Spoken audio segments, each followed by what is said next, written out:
to begin with a story on Computer Warehouse Group as it commissions a data center in Lagos.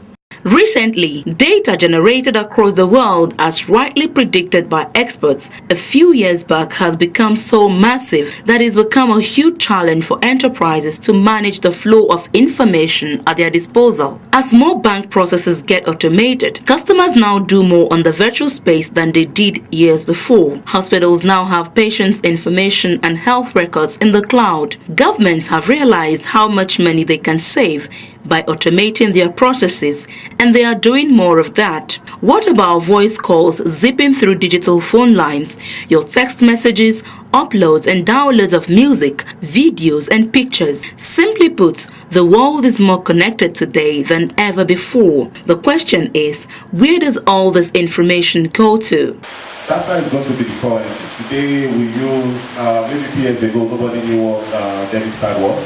We're just using cash. In Nigeria, gradually we're catching up with the ATM evolution. But in the future, the way we'll be communicating, and the most important currency is going to be data. As you see, the biggest companies, they trade data. They trade information. And for every button you press on your keyboard, what basically happens is that you are creating data. For every time your iPhone, your ATL, your BlackBerry, what you are doing is that you are creating more data. What this leads to is that this data has to be processed, has to be stored somewhere. The location of that storage is usually a data center. But according to CWG, data explosion is not a problem. Rather, it is an opportunity for IT solution providers to help organizations manage their information, which comes at a lower cost and allows them focus on their core areas. This was exactly CWG's position as it commissioned a 3-tier data center in Lagos recently.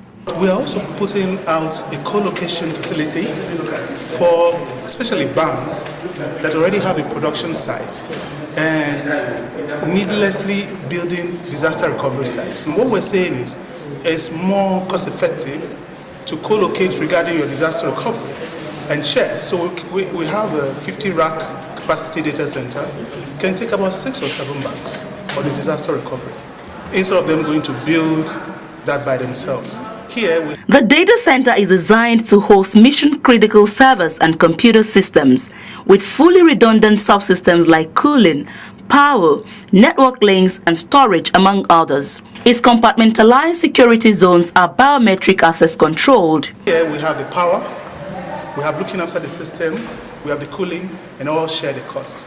So that is the advantage. But more importantly, considering the huge cost of running data centers, experts say carrier-neutral data centers such as this is an option, as it takes away the hassle of data management and helps in disaster recovery. Nothing less than 300 million to build a standard data center. And for organizations, with the CBMs also encouragement, there's a need for sharing. If every single person starts building data centers in Nigeria, you're going to have a plethora of data centers everywhere. The world's information is doubling every 2 years. In 2008, it was predicted that in 2011, the world will create a staggering 1.8 zettabytes. That has long been surpassed. What's new is that by 2020, the world will generate 50 times the amount of information. There's a lot happening in the industry today, and many companies are finding the need to set up data centers, and also companies are also finding the need to use data centers in a very big way in Nigeria. From the CWG data center, we take you to the Sheraton Hotel Ikeja, venue of this year's Africa Digital Awards and induction into the Other Hall of Fame.